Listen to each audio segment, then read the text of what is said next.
आपके लिए विशेष रूप से चुना है। इस कहानी को पढ़कर आपको कुछ अच्छी शिक्षा मिलेगी जो आपको इस दुनिया को समझने में मदद करेगी। इस लिखी हुई कहानी में हमने आपके साथ भागवत गीता की कहानी साझा किया है जो श्रीमद् भागवत गीता की है। यह कहानी कुछ अच्छी शिक्षाप्रद कहानियों में से एक है।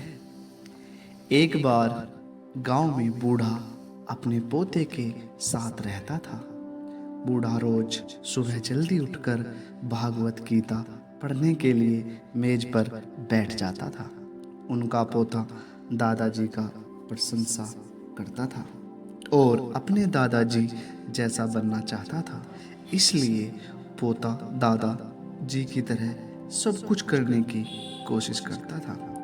एक दिन पोता अपने दादाजी के पास गया और कहा, दादाजी, मैं आपकी तरह रोज मेज पर बैठकर भागवत गीता पढ़ता हूँ, लेकिन मैं इसे ज़्यादातर समझ नहीं पाता हूँ और जो कुछ भी मैं समझ पाता हूँ किताबें बंद करने के साथ साथ मैं उसे भूल जाता हूँ। अगर मैं जो पढ़ता हूँ उसे भूल जाता हूँ तो भगवत गीता पढ़ने से मुझे क्या लाभ होता है।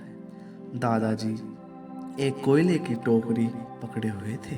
वह पोते की तरफ देखा और उसे कोयले की टोकरी देते हुए कहा, नदी पर जाओ और मेरे लिए एक टोकरी पानी लेकर आओ।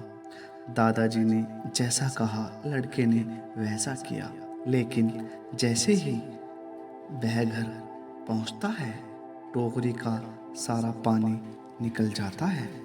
दादाजी ने मुस्कुराते हुए कहा, वापस पानी लेने के लिए नदी में जाओ और फिर से कोशिश करो, लेकिन इस बार थोड़ा तेज चलने की कोशिश करना।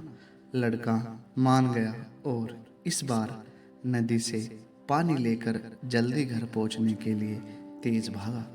लेकिन इस बार भी घर आने के बाद दादाजी ने देखा तो टोकरी खाली थी। दादाजी ने पोते को फिर से कोशिश करने के लिए कहा, लेकिन हर बार रास्ते में टोकरी से पानी निकल जाता है और टोकरी खाली हो जाती है। लड़का थक गया और अपने दादाजी को कहा, दूर नदी से टोकरी में पानी लाना असंभव है। मैं आपके लिए पानी से भरी बाल्टी ला सकता हूँ। दादाजी ने उत्तर दिया, मुझे पानी की बाल्टी नहीं चाहिए।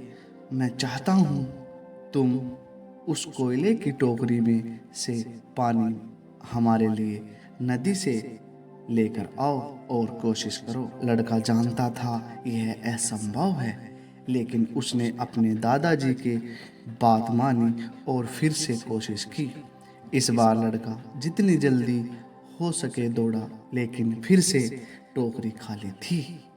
लड़का थक गया और उसने अपने दादाजी को कहा, दादाजी, इस टोकरी से नदी में से पानी लाना हमारे लिए असंभव है।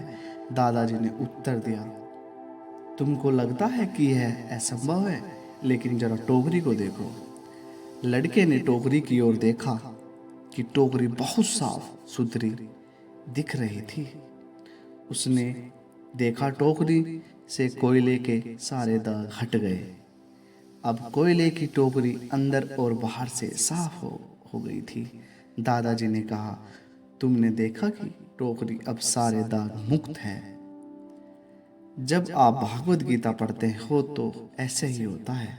तुम जो पढ़ते हो उसे तुम समझ या याद नहीं रख सकते, लेकिन यह शब्द तुमको अंदर और बाहर से बिल्कुल बदल देगा।